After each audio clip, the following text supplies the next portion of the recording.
చిన్నవానకే భాగ్యనగరం వణికిపోయింది. ఏడాది కాలంగా నాలాల్లో పూడికతీత పనులు జరగకపోవడంతో చాలా కాలనీల్లో వరద నీరు రోడ్లపైన నిలిచింది. నగరంలో కురిసిన వర్షంతో పలు రహదారులు, కాలనీల్లో ముంపు సమస్య తలెత్తింది. వర్షాకాలానికి ముందు జీహెచ్ఎంసీకి ఇదో హెచ్చరిక లాంటిదే. అయితే పూడికతీత పనుల్లో జాప్యంతో తలెత్తిన నష్టాన్ని కళ్ల ముందుంచింది.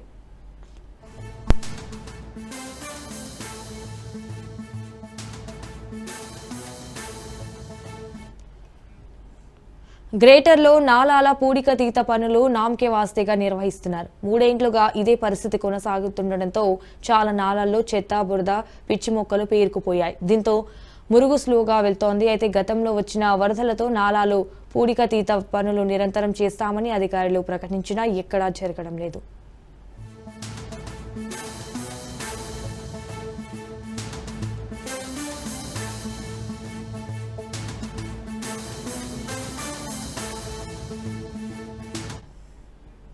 బల్దియా పరిధిలో దాదాపు 1000 కిలోమీటర్ల మేర వర్షపు నీటి కాల్వలుండగా మేజర్ నాలాలు 398 కిలోమీటర్లు, పైప్లైన్ డ్రైన్లు ఇక చిన్న సైజు నాలాలు 600 కిలోమీటర్లకు పైగానే ఉన్నాయి. ఈ నాలాల్లో 5 లక్షలకు పైగా క్యూబిక్ మీటర్ల పూడిక పేరుకుపోయి ఉంటుందని అధికారులు అంచనా వేస్తుండగా ఇది 10 లక్షల క్యూబిక్ మీటర్ల వరకు ఉంటుందని తెలుస్తోంది. అయితే గతంలో ప్రతి ఎండాకాలంలో పూడిన తీసేశారు.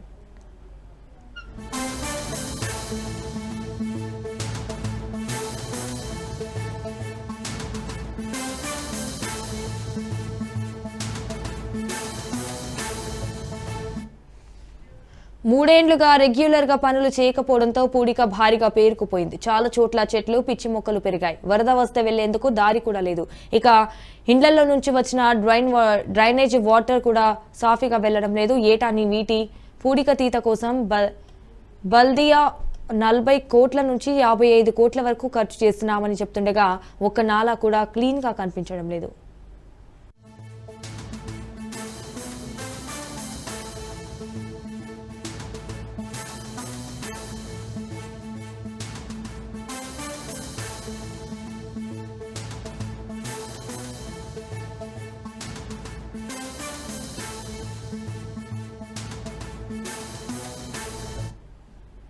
పూడిక వ్యర్థాలను వర్షాకాలానికి ముందే తొలగించాలి. డిసెంబర్లో టెండర్ల ప్రక్రియను ప్రారంభించి ఫిబ్రవరిలో పనులు ప్రారంభించి మే 31 నాటికి పూర్తి చేయాలన్నది నిబంధన.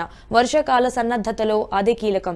మే 31 తర్వాత ఏడాది నిర్వహణ పనులు మొదలవ్వాలి. అయితే ఏడాది పొడవునా నెలకొకసారి అన్ని నాలాల్లో పూడికతీత జరగాలి. ఈసారి పూడికతీత పనుల టెండరు ప్రక్రియలో తీవ్ర జాప్యం జరిగింది. ఇక ఫిబ్రవరిలో టెండరు నోటిఫికేషన్ల జారీ మొదలైంది. చాంద్రాయణగుట్ట సర్కిల్లో ఓ నాల పూడికతీత పని టెండరు ఇంకా నడుస్తోంది.